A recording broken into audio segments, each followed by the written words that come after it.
Oke, assalamualaikum warahmatullahi wabarakatuh. Selamat siang, Bapak Ibu. Saya Muhafiz Azhari dari SMKN 26 Jakarta, dan saya bersama Pak Nurhaya dan Pak Rahmat berada di kelompok keempat.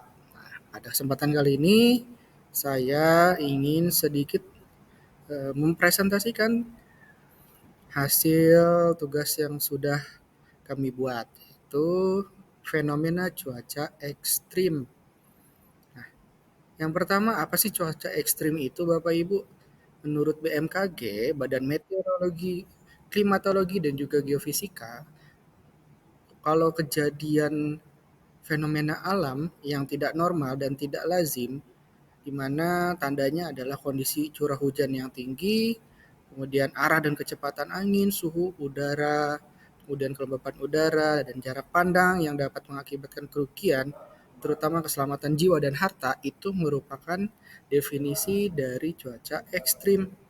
Lalu apa aja sih cuaca ekstrim itu jenis-jenisnya? Ada yang berupa angin yang kencang nih Bapak Ibu.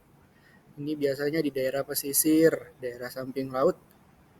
Kemudian yang kedua adalah hujan yang lebat. Curah hujan yang lebat nih biasanya di awal-awal tahun Bapak Ibu. Apalagi saya di Jakarta nih. Biasanya di awal tahun Januari, Februari, Maret tuh langganan sekali. Biasanya juga sering sekali banjir.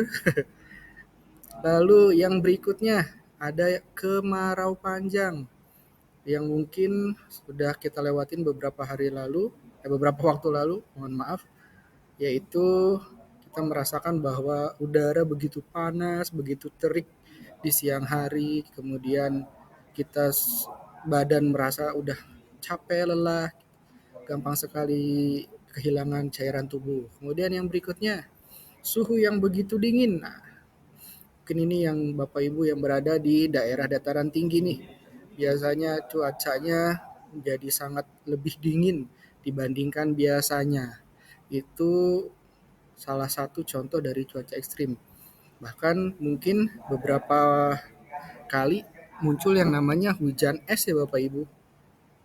Lalu dampaknya apa sih dari cuaca ekstrim ini? Yang pertama, ya, lingkungan jadi tempat yang ideal untuk nyamuk berkembang biak tadi karena sering hujan sehingga jadi lembab, kemudian banyak genangan air di mana-mana sehingga jadi tempat yang nyaman untuk nyamuk berkembang biak.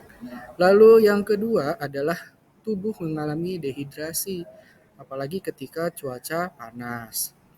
Bagi Bapak Ibu termasuk saya yang berada di wilayah industri dan perkotaan.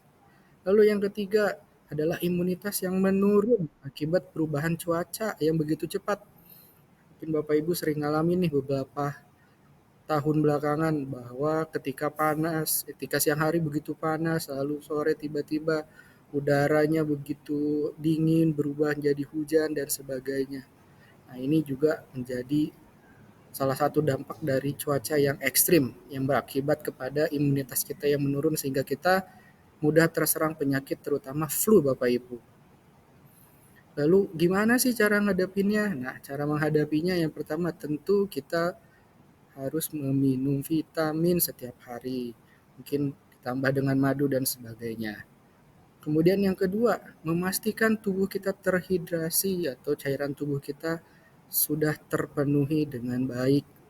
Sehingga ketika kita beraktivitas, kita tidak kehilangan banyak cairan tubuh dan kita bisa beraktivitas dengan nyaman.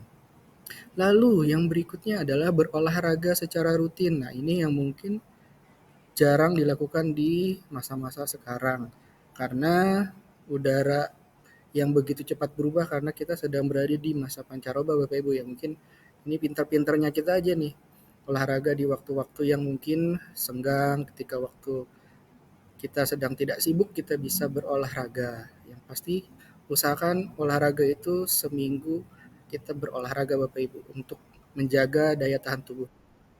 Lalu yang berikutnya, yang keempat, kita kurangi makanan junk food dan minuman yang berkafein untuk bapak-bapak terutama nih.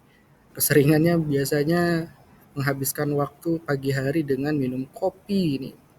Kemudian malam ngopi lagi. Ya, itu harus dikurangin. Dan juga makan makanan yang junk food atau makanan cepat saji, yang mana ini menjadi konsumsi kita sehari-hari mungkin kadang belakangan ini. Mungkin itu aja Bapak Ibu, terima kasih banyak atas waktunya. Itulah paparan dari kelompok kami. Saya akhiri. Wassalamualaikum warahmatullahi wabarakatuh.